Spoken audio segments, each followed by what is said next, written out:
Hello, hello! Happy Sunday sa inyong lahat.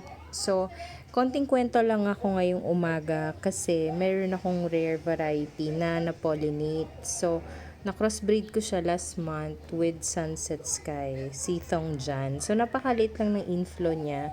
Pero sinubukan kong i-cross kay Sunset kasi yun yung pollen kong available. So, ayun na nga, natatawa ko kasi sobrang liit lang niya but meron pa rin siyang nabuong seeds. So, if titingnan natin paikot yung kanyang inflorescence, almost lahat ng sides ay hindi na-create ng pouches. So, ito lang parang side na to ang meron talagang pouch na na-create. So, naka 1 month naman siya. Kaya hinayaan ko lang. So, ngayon na nag-ano na siya, lumambot na siya. So, kaya binunot ko na or pinutol ko na yung inflow. So, nung tinignan ko yung mga pouch, yung ibang pouch wala pang laman, pero yung iba may laman at tag 1 piece lang.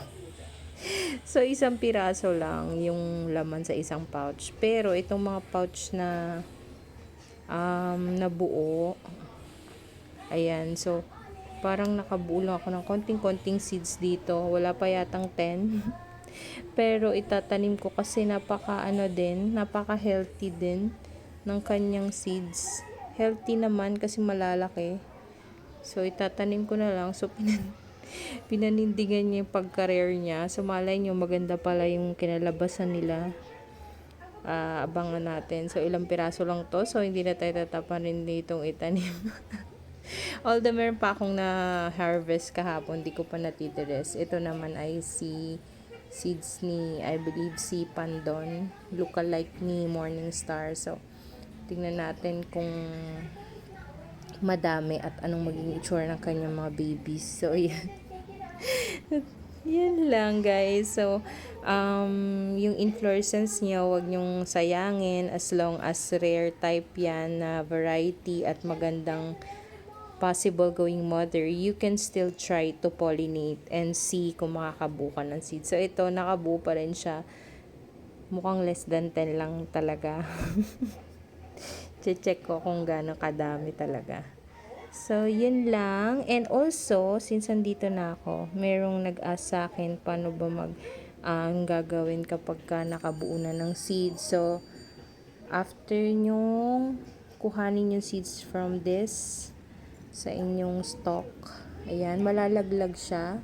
So, better on the 3rd week or 2nd week, lagyan nyo ng pouch ang inyong inflorescence after pollinating. So once na nag-pop na siya, bumitaw na sa kanyang flower, so palabasin nyo yung seeds dito sa loob ng pouches. Ayan, so you have just to press lang po. Pag na-press na, ayan, ayaw mag-zoom. Ay, ang gaganda ng seeds nito. So, pagka-press, so yan, makukuha nyo na yung mga seeds. Ito medyo madaming laman ng isang pouch. So, depende. May mga pouch na almost walang laman or blanco lang. But, yung iba naman, yung malalaki yan, madaming laman. So, iba-iba. But, you just have to check every pouch. Or, sa mga iba na ayaw magtiris, pwede rin naman is ilagay nyo lang to sa net bag. Yung parang gawa sa organza na parang net siya.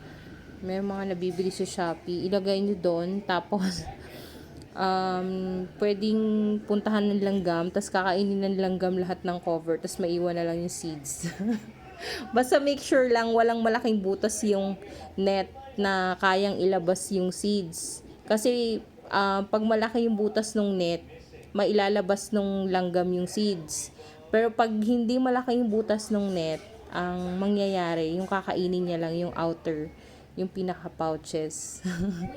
Maraming way. Yung iba naman strainer, hinuhugasan, tapos dinidildil siya sa strainer. But ako, dahil konti lang naman seeds, usually nagtitires na lang din ako para mas kita ko lahat ng seeds talaga. Pero okay din yung yung pinapakain yung yung outer part. Meron din ako isang kilalang breeder na gano'n. Pinapakain niya yung yung balat. So, naiwan lang yung seeds dun sa pouch. So, pag binalikan niya yung seeds na lang yung naiwan sa pouch. So, itatanim niya na lang. So, yan lang guys. So, ganun lang po yung gagawin. And then, you can proceed na into planting. So, you can germinate sa tissue, sa medium, or sa water. So, depende, iba-iba. So, also, yung mga kasabayan, yung mga nag-buy sa akin ng 3 Paki seeds, so wag kayong magtaka guys if hindi pa siya talaga nag-germinate kasi I have a few pa lang din na nag-germinate sa akin. But, wag kayong mag-alala kasi malalaki talaga yung seeds ng 3 Paki. So, for sure healthy po yan. And, napansin ko din na habang nag-aano ako din nagtawag dito, matagal na akong observe sa mga seeds. Parang pansin ko mas mabilis mag-germinate yung maliliit compare sa mga big ang size. Kasi mapansin niyo yan, mayroong extra malaking seeds, meron din namang mas maliliit. So, yun lang. And better also to germinate yung mga small seeds sa tissue and medium agad instead of sa water. Kasi napansin ko din na yung mga small seeds, kadalasan mas mabilis silang matunaw sa water compared sa mga malalaking seeds. So, that's another observation I have. So, ito, premium ko na natira. Yung iba binenta ko and pina-free. So, ang ganda pala nung nung dahon kasi yung dahon niya nag-aano na agad. Yung parang shiny yung labas nung isang nag-germinate na yon. Shiny yung yung top look ng seeds. So, alam nyo, natatawa ko kasi yung mother nito ay may flower na naman. Ngayon, nag-flower na naman to. Nag-flower na naman siya. So, ang sipag niya mag-flower. And like ko tong going mother because siya ay compact. So, mas type kong i-pollinate yung mga compact variety. So, yun lang guys. So, I just put my seeds sa water. Kapag ka naman itatanim ko na agad, pag tinamad ako, hinhagis ko na yan agad. So, ito, tingnan nyo, nagkaroon to ng parang molds. So, ito pa yung bagong germinate ko na daruma. So, I have to change the water. So, yun din, isang paalala sa mga seeds. Kailangan nyo i-change ang water pag nagpapa-germinate kayo. Para maiwasan ng molds. So, meron ako palang isang example. Wait lang. So, like this, I just purchase yung preserved seeds also.